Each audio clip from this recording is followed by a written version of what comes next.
El Señor de los Anillos es una historia que cuenta con más de un protagonista. Sobre Aragorn recae el papel principal de acaudillar a los ejércitos de los pueblos libres, primero en Rohan y más tarde en Gondor, siendo un personaje fundamental de la trama, incluso formando parte directa del título de la tercera entrega de la saga. Y aunque todos sabemos su historia durante la trilogía, su pasado no es tan conocido. Y para remontarnos a sus orígenes, debemos retroceder 6000 años antes, al inicio de la segunda edad de Tolkien. Pero antes de continuar te pido que te suscribas a mi canal si te gusta el contenido que hago del mundo del Señor de los Anillos, así que déjate un buen like y hazme saber tu opinión a través de la caja de comentarios. Además, también tienes la opción de convertirte en miembro de mi canal, que te dará acceso a contenido anticipado y peticiones de vídeo personalizadas.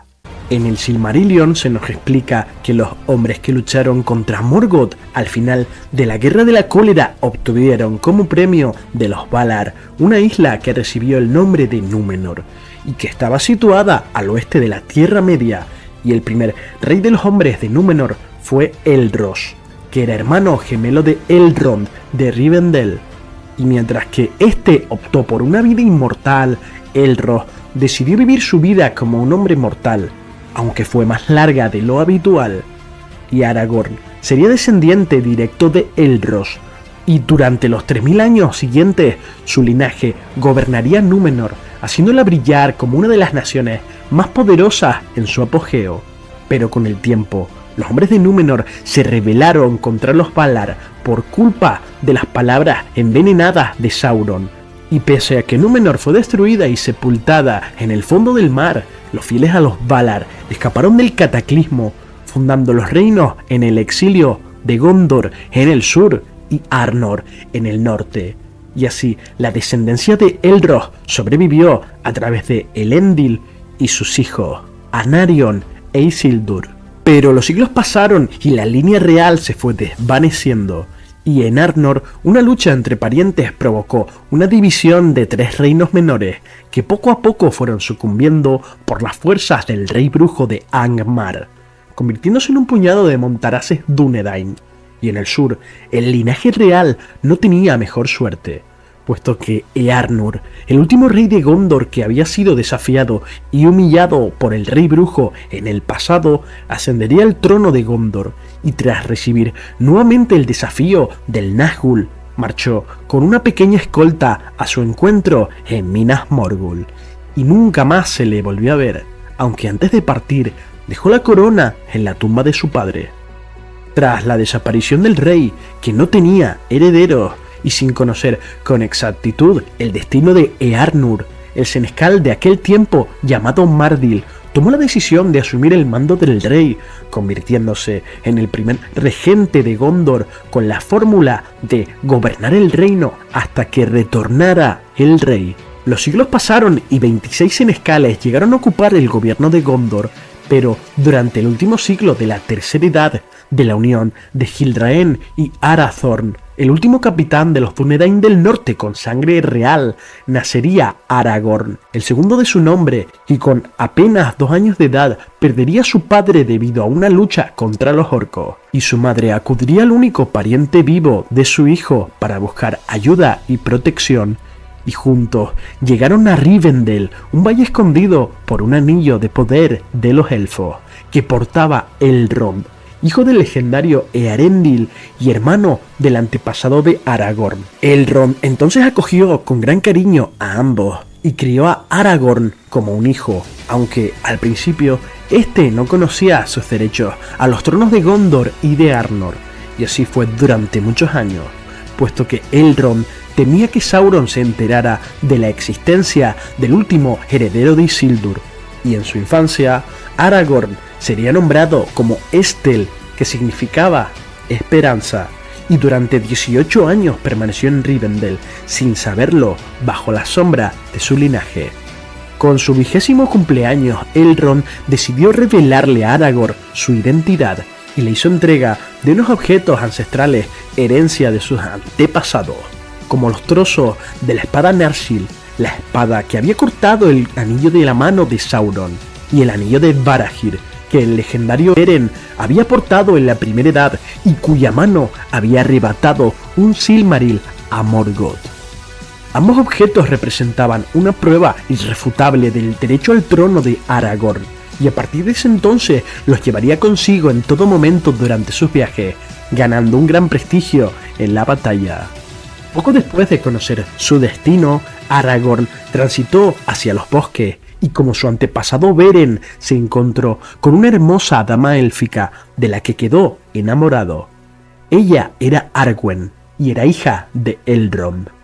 Aragorn viajó hacia el norte junto con el resto de su pueblo, los Montaraces del Norte, asumiendo su papel como 16º capitán de los Dúnedain, y esto le permitió conocer a un extraño personaje que era recibido con amor y con respeto por los elfos, y del que había oído hablar. Era un anciano de larga barba y túnica gris que portaba una vara. Un mago llamado Gandalf, que no tenía residencia fija en la Tierra Media y que prefería viajar por todo el oeste del continente, y nada más conocerse, pronto se hicieron fieles amigos, ya que compartían muchas de las preocupaciones sobre la protección de la Tierra Media, y llegaron a un acuerdo en el que los Montaraces del Norte vigilarían y protegerían la comarca, una distante región en la que habitaban los pacíficos hobbits, que tendrían gran importancia en El Señor de los Anillos.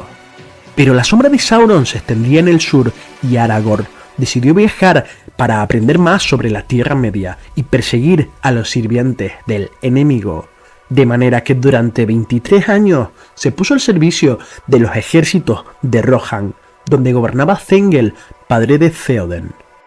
Durante estos años también conoció el reino que estaba destinado a gobernar, y en Gondor puso su espada al servicio de Ecthelion II, padre de Denethor, con quien desarrollaría una gran rivalidad, puesto que el futuro senescal desconfiaba de Aragorn, que parecía intuir cuál era su verdadero origen, pero nunca conoció su nombre verdadero, puesto que Aragorn utilizaría el nombre de Thorongil, que significaba águila de la estrella. Muchas fueron sus hazañas, y mientras combatía valerosamente en el anonimato como el heredero de Isildur, las fuerzas del enemigo eran contrarrestadas. Pero una gran amenaza se cernía sobre Gondor, ya que muy al sur, en el puerto de Umbar, que había caído siglos atrás en manos de Sauron, estaba formándose una gran flota de barcos que podría hacer mucho daño a las fuerzas de Gondor, y Aragorn, alarmado por el ascenso de los Haradrim, solicitó al senescal liderar un sigiloso ataque con un pequeño número de hombres, teniendo un gran éxito quemando la armada enemiga y matando personalmente a su capitán, que era aliado de Sauron. Una gran proeza que sería recordada durante mucho tiempo.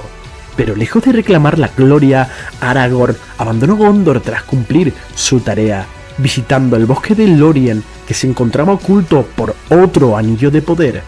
un reino que recibía la protección de la dama Galadriel, quien tenía el derecho de reclamar la corona de los Noldor como soberana de los elfos de la Tierra Media, pero ella nunca lo quiso. En estos bosques, Aragorn se reencontró con Arwen, en una bella historia de amor que tiene su propio capítulo en los cuentos inconclusos de Tolkien, y Aragorn le entregó el anillo de Barahir, y ella le prometió abandonar su vida inmortal para casarse con él, una potestad que tenían los medio elfos como ella. Al enterarse su padre, Elrond, no les permitió que se casaran, puesto que Arwen descendía de Lúthien de Doriath y tenía la más alta alcurnia entre los elfos, y en sus venas corría la sangre de Melian, la Maya, que eran seres espirituales menores que los Valar, y Elrond solo consentiría el matrimonio cuando Aragorn lograra ser rey de Gondor y de Arnor. Una historia muy singular que nos recuerda a la ya vivida por Beren y Lúthien, sus antepasados. Aragorn continuó por tanto con sus viajes hacia regiones del este de la Tierra Media, y él mismo revela que llegó hasta Rhûn, donde las estrellas son extrañas, y durante décadas potenció sus habilidades como guerrero y montaraz, pero recibiendo consejos de sabiduría durante muchos de sus viajes por parte de Gandalf, que lo acompañó en muchas de sus aventuras. Y de entre todas estas, sabemos que Aragorn visitó en solitario las minas de Moria y que albergaba un oscuro recuerdo de su estancia. Durante los eventos previos a la Comunidad del Anillo, Gandalf descubriría que el anillo que poseía Bilbo Bolsón era el anillo único de Sauron, y ante esta revelación, Gandalf le pidió ayuda a Aragorn para encontrar a Gollum, y el Montaraz rastreó las tierras salvajes de Rhovanion en su busca, hasta que pudo dar con él en la Ciénaga de los Muertos, cerca de la frontera norte de Mordor, y Aragorn tuvo que someterlo y llevarlo cautivo ante el rey Thranduil en el Bosque Negro, donde acudió Gandalf para interrogarlo, aunque tiempo después Gollum escaparía. Y entonces comienzan los sucesos del libro y película de la Comunidad del Anillo, donde Frodo Bolsón llega a la aldea de Bree acompañado por varios hobbits y se encuentran con un Montaraz llamado Tranco que se ofrece a ayudarle a llegar a Rivendell. La última deliberación es un capítulo del libro de El Retorno del Rey que nos lleva a la mañana siguiente de la victoria alcanzada en Minas Tirith. Al día siguiente de la batalla, Legolas y Gimli se encontraron y pasearon por las ruinas de Minas Tirith y juntos conversaron en las grandes reformas que aportaría cada uno de su pueblo a la reconstrucción, y Gimli ofrecería a Aragorn los servicios de los enanos de Erebor para convertir Minas Tirith en una ciudad todavía más grande de lo que era, mientras que Legolas opinaba que la ciudad necesitaba más jardines y que traería pájaros y árboles que no morirían. Y se encontraron entonces con Imrahil de Dol Amroth y recibió el mensaje de que Aragorn quería verlo para celebrar una deliberación junto con Gandalf y el rey Éomer de Rohan. Y allí estarían también los hijos gemelos de Elrond. Y mientras los generales debatían, Legolas y Gimli visitaban a Merry y Pippin en las casas de curación. Gandalf presidió el consejo y advirtió de la gravedad de las palabras del senescal Denethor antes de morir, que profetizó que durante un breve instante podrían triunfar en los campos del Pelennor, pero que contra el poder que se alza en el este no había victoria posible. Y aunque Gandalf no era partidario de que se hundieran en la desesperación como Denethor había hecho, sí resaltaba la verdad de sus palabras, puesto que el senescal tenía acceso a las visiones de la piedra vidente, una palantir que se encontraba en la ciudad y que ahora había sido arruinada por el fuego. Un artefacto que Fëanor había hecho en los tiempos de los días antiguos y que ni siquiera Sauron podía obligar a mentir con sus visiones, por lo que Denethor había visto las innumerables fuerzas que Sauron estaba aglutinando, reclutando aliados en el sur y en el oriente. Los capitanes se habían percatado de que las fuerzas combinadas de Rohan y de Gondor apenas habían contenido el primer ataque, pero la siguiente jugada de Sauron sería mucho más potente y Gandalf reconoció que Denethor tenía razón y que todo apuntaba a que las fuerzas del Señor Oscuro rebasaban ampliamente a los pueblos libres. Imrahil preguntó entonces si se estaba proponiendo retirarse a enclaves más seguros, como podían ser el Sacrario en las montañas de Rohan o la costa de Dol Amroth, más retirado que la capital de Gondor. Pero Gandalf dijo que esas propuestas no serían nada nuevo al planteamiento de Denethor en los años anteriores, a pesar de ser lo prudente. Él no aconsejaría, por tanto, prudencia, puesto que confiaba aún en el triunfo, mas no en la victoria militar, porque el anillo único sería la clave, bien para el sostenimiento de Sauron o para su caída. En este punto, si Sauron conseguía recuperar el anillo, se impondría de forma definitiva y rápida sobre la Tierra Media, y tan aplastante sería su triunfo que incluso podría ser para siempre, mientras durase el mundo de Arda. Pero si el anillo conseguía ser destruido, tenían la certeza de que Sauron caería, y tan humillante sería su derrota que nadie podría saber si volvería a alzarse, ya que con el anillo perdería gran parte de su poder, derrumbando todo lo construido por el anillo único, y el Señor Oscuro quedaría mutilado para siempre bajo la apariencia de un espíritu invisible que se atormentaba bajo las tinieblas, y jamás podría crecer en poder o adoptar otra forma. Y ellos tenían la responsabilidad de dejar una Tierra Media en paz, erradicando este mal para siempre. Sauron no conocía con exactitud la ubicación del anillo, tan solo que había sido encontrado, y bajo la sospecha de que se encontrase en Minas Tirith y que pudiera ser reclamado por alguno de los allí presentes con poder suficiente para utilizarlo. Aragorn entonces ratifica las sospechas de Gandalf, puesto que antes de partir de Rohan se mostró ante Sauron con la Palantir de Orthanc, revelándose como el heredero de Isildur y desafiándole, y como ya contaban 10 días desde que Frodo había partido desde Rauros en dirección a Mordor, Aragorn vio conveniente provocar a Sauron para que Frodo tuviera un paso seguro hacia su destino. Pero el Montaraz confiesa que Sauron atacó mucho más rápido de lo que él esperaba y que probablemente de haberlo sabido no lo hubiera hecho, pues apenas había llegado a auxiliar a Minas Tirith en el último momento. Gandalf afirma que pese a todo, Sauron no estaba seguro de que el anillo estuviera en Gondor, y en caso de que fuera así, los poderes del anillo no podrían ser dominados en un solo día para manejar la grandeza y totalidad de su poder, y que sin duda Sauron podría estar esperando que utilizaran el anillo contra él, como Boromir pretendía, y que en ese momento de discordia entre aquellos que pretendían reclamarlo, Sauron podría aprovechar y manipularlo a través del anillo. Los 8 Nazgûl restantes acechaban alrededor de Mordor cualquier movimiento sospechoso, evaluando las señales mostradas por sus enemigos. Una espada que se creía rota y que volvía a ser reforjada para destronar a Sauron.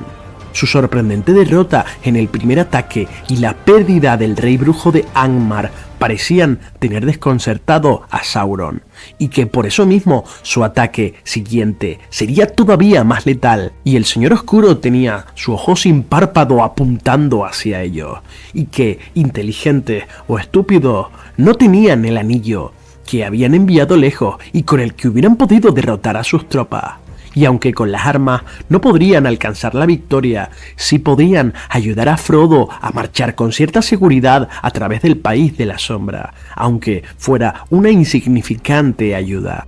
El plan, por tanto, sería avanzar hacia Sauron y atacarle hasta el final con todo lo que tenían, para que las defensas de Mordor quedaran vacías y no quedara un solo orco en Gorgoroth que pudiera apresar a Frodo y a Sam, por lo que servirían de cebo para tal propósito. Y aunque el destino les aguardase una cruel muerte en la Tierra Negra y el anillo llegase a ser destruido, puede que ellos no vieran la nueva era de paz que les sobreviniera, pero era mejor morir así que esperar sabiendo que no verían una nueva edad del mundo. Aquella decisión produjo un largo silencio que fue interrumpido por Aragorn, que pidió que nadie se opusiera a los designios de Gandalf, que había consagrado su vida a luchar contra Sauron, ya que si no fuera por sus acciones, todos habrían sido eliminados hace tiempo, y que a pesar de que él era el legítimo rey de Gondor, no pretendía dar órdenes a nadie, pues cada uno debía decidir qué hacer por su propia voluntad, y los hijos de Elrond reafirmaron su apoyo a su pariente. Y Éomer, que consideraba a Aragorn como un hermano que había socorrido y ayudado a su pueblo, reivindicó el juramento de Eorl y prometió que los jinetes de Rohan no dudarían en acudir a la batalla. Finalmente, Imrahil, señor de Dol Amroth y general más importante de Gondor en ausencia del Senescal, prometió fidelidad a Aragorn como a su rey. Quisiera o no reivindicar sus derechos y que sus deseos eran órdenes para él, pero que debían de meditar con prudencia las acciones a tomar, puesto que debían de estar preparados para cualquier final, porque si todavía podían triunfar sobre Sauron, Gondor debía de perdurar para no retornar a Minas Tirith y encontrar una ciudad devastada e irrecuperable, puesto que sabían por los Rohirrim que todavía quedaba un ejército enemigo amenazándoles desde el norte, además de las tropas que habían en Mordor. Gandalf coincidió y aconsejó no dejar las ciudades protegidas, puesto que no era necesario en realidad llevar una gran fuerza hasta Mordor, solo lo necesario para que Sauron los tomara en serio, y que en los próximos 2 días reunirían a las tropas convenidas. Y aunque muchos feudos del sur ahora eran libres de enviar tropas y que Minas Tirith quedaría mejor protegida que cuando fue atacada. Sus puertas habían sido destruidas y Aragorn planeó que si lograban la victoria haría llamar a los enanos de Erebor para reconstruir la puerta. Y durante la cuarta edad del sol, los enanos construirían unas fabulosas puertas de Mithril. Ningún enemigo pudo derribar jamás. Serían en total unos 7000 hombres los que serían llevados hasta la Puerta Negra, pero los mejores jinetes con sus cabalgaduras defenderían el camino del oeste de posibles enemigos. Y pronto enviaron exploradores hacia Osgiliath y Minas Morgul para conocer los movimientos del enemigo. Tras 2 días, los informadores regresaron para contar que ningún orco había sido visto en los caminos, y algunos propusieron atacar Minas Morgul como primer objetivo, pero Gandalf se había opuesto, ya que conocía que el valle estaba plagado de maleficios, con los que mentes sanas podían enloquecer de terror. Además, Faramir le había dicho anteriormente que Frodo había ido hacia el paso de Cirith Ungol, por lo que debían de desviar la atención de Sauron. Y entonces Aragorn y Gandalf se adentraron hasta la entrada del Valle de Morgul y contemplaron con horror la ciudad inmunda, que se encontraba sin vida y en silencio, vacía ya de orcos que habían perecido en la batalla de los campos. Y no había rastro de ninguno de los Nazgûl, pero el aire era pesado y maligno, y para que Sauron no enviara tropas desde allí, destruyeron el puente e incendiaron sus campos y regresaron. Boromir además era el capitán de la Torre Blanca, al ser el primogénito del Senescal, además de portar la reliquia de la casa de los Senescales, el legendario cuerno de Borondil. Desde muy joven destacó en el uso de las armas, siendo un gran guerrero, algo que le ganaría el favor de su padre rápidamente. Esto haría que Boromir tuviera un carácter fuerte y orgulloso, siempre con el deseo de devolver a Gondor su antiguo esplendor, y en su orgullo tenía la creencia de que su familia debía de superar la tradición de convertirse en senescales y tomar el trono del reino de los hombres, algo que le dolía profundamente, ya que durante casi 1000 años los senescales habían gobernado Gondor, siempre jurando administrar el trono hasta que retornara el rey.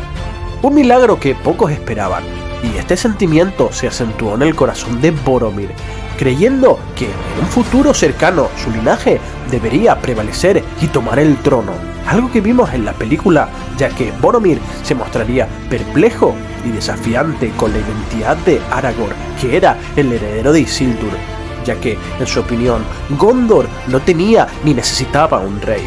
El nombre de Boromir, según describió Tolkien en sus textos, tiene su origen en las palabras en Quenya y Sindarin, Bor, que significa inquebrantable, y Mir, que significa joya, en referencia a su temperamento y valor. Y en los tiempos de la Primera Edad y los días antiguos de la Tierra Media, habrían muchos Boromir antepasados que tomaron ese nombre de entre los miembros de la Casa Real de Beor, uno de los 3 grupos de hombres que vivieron en la Tierra Media y que se aliaron en el pasado a los elfos en su lucha contra Morgoth, que eran conocidos como los más hábiles e inteligentes de la estirpe de los hombres.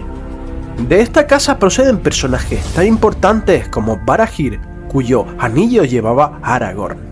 Taur, que fue el padre de Earendil y abuelo de Elrond, además de Beren, el legendario guerrero que recuperó un Silmaril de la corona del mismo Morgoth, y siendo el único que regresó de entre los muertos para vivir con Lúthien, la elfa hija del rey Thingol, y Melian, la Maya. Una historia que veríamos reflejada en la trilogía con sus descendientes Aragorn y Arwen, ya que ambas prefirieron volverse mortales al lado de su amado. Boromir nació en 2978 de la Tercera Edad, siendo el hijo de Denethor y de Findulia, que era la hija del príncipe Adragil de Dol Amroth, de quien se decía que tenía sangre de los elfos. Boromir dirigiría la defensa de la costa occidental de Gondor en el año 3018 del ataque de los ejércitos de Mordor, dirigidos por el rey brujo de Angmar, y junto a su hermano Faramir contraatacaría a las fuerzas de los orcos y recuperaron la ciudad de Osgiliath, tal y como vemos en la versión extendida de Las Dos Torres. En esta batalla se lograría hacer que los orcos se retiraran a la ribera oriental del río Anduin, se destruiría el puente de Osgiliath que conectaba con ambas partes de la ciudad, impidiendo por tanto el ataque a Minas Tirith, y se conseguiría hacer retroceder a este ejército de orcos hasta Minas Morgul. Estando en plena campaña contra los orcos de Mordor y junto a su hermano menor Faramir, tiene un extraño y profético sueño que además Faramir había tenido varias veces. Una voz le decía: busca la espada quebrada que está en Imladri. Habrán concilios más fuertes que los hechizos de Morgul. Mostrarán una señal de que el destino está cerca. El daño de Isildur despertará y presentará al mediano. Tras contarle este sueño a su padre, lo único que acertó a decirle era que Imladri era desde tiempos remotos el nombre que daban los elfos a un lejano valle del norte, donde se decía que vivía Elrond, el medio elfo, el más grande de los maestros del saber. Boromir y Faramir tendrían una discusión por ver quién iría a esta extraña misión, pero Faramir diría que él había sido elegido por su padre inicialmente, pero Boromir reclamaría la misión para sí por ser el mayor y más osado, y no escuchó otras razones, por lo que tras 110 días de viaje y sufriendo muchas peripecias, llegaría por fin a participar en el concilio de Elrond para buscar respuestas a su enigma. El interés de Boromir por tener el anillo único no respondía, como en el caso de Isildur, a una ambición por el poder, sino más bien a la necesidad imperiosa de usarlo contra el propio mal para salvar a su pueblo, algo que quedaría claro cuando Boromir propondría en el concilio llevar el anillo a Minas Tirith para ayudar en la lucha contra Mordor, y a pesar de las advertencias de Gandalf, no quedaría para nada convencido. Un detalle curioso es que Faramir, al encontrarse con Frodo más adelante, no creería en la versión del mediano. A Faramir le costaba mucho creer que el orgulloso e intrépido de su hermano, que siempre había soñado con la victoria de Minas Tirith y con la propia gloria, haya deseado poseer el anillo y sentirse atraído por él. En el concilio de Elrond, Boromir plantearía su disconformidad sobre la idea de llevar el anillo a su destrucción, puesto que creía que era mejor llevarlo a Gondor y aprovechar su poder para derrotar a Sauron. Para él, la espada de Elendil, forjada de nuevo, y la posesión del anillo serían unas herramientas poderosas para derrotar de forma definitiva al Señor Oscuro. Boromir no alcanzaba a comprender que el poder del anillo terminaba destruyendo a quien lo poseía, puesto que Elrond le advirtió que la fuerza del anillo era demasiado grande para que alguien lo manejara a voluntad, salvo aquellos que ya tenían un gran poder propio. Pero para estos seres encerraba un peligro todavía más mortal, ya que bastaba desear el anillo para que el corazón se corrompa. Con muchas dudas, Boromir terminaría aceptando la idea de destruir el anillo en lugar de utilizarlo, pero las cosas cambiaron cuando Gandalf cayó en Moria.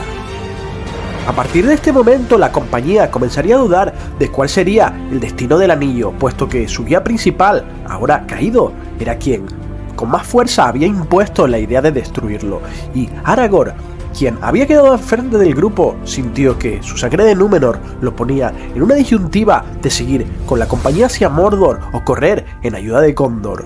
Tras el paso de la compañía por Lórien, Boromir planteó nuevamente la idea de llevar el anillo a Minas Tirith para decidir qué hacer con él, ya que, según sus palabras, sería una locura entrar a Mordor sin una fuerza poderosa, y también sería una locura sacrificar vidas. Pero para Boromir se trataba de elegir entre defender una plaza fortificada y marchar directamente hacia la muerte.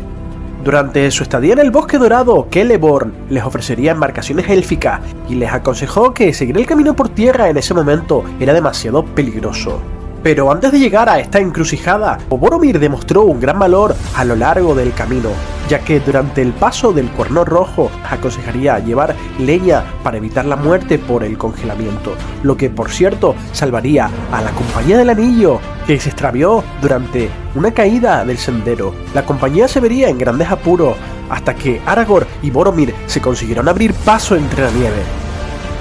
evitando que los hobbits murieran congelados, ya que eran los más vulnerables en esta situación. Y tras sufrir esta avalancha de piedra que vemos en la película, Boromir volvería a replantear la idea de ir por el paso de Rohan, pero Gandalf la rechazaría por temor a ser capturados por Saruman, ya que estaban demasiado cerca de Isengard. Entonces la compañía intentaría cruzar por las minas de Moria, algo que fue rechazado totalmente por Boromir. que por otra parte estaba acostumbrado a dar órdenes y no a aceptarlas, aunque seguiría el consejo de Gandalf, pero le costaba mucho hacer caso de los consejos de Aragorn, quizás por su condición de heredero de Isildur. A su llegada a las minas de Moria, sería Boromir quien arrojaría una piedra al lago oscuro que rodeaba la mina. Vemos que en la película no fue Boromir quien la arrojó, sino Merry, uno de los hobbits. Sin embargo, la rápida acción, tanto de Sam como de Boromir, evitaría que Frodo sería tragado por la bestia, y afortunadamente las puertas estaban abiertas y lograron escapar dentro de la mina.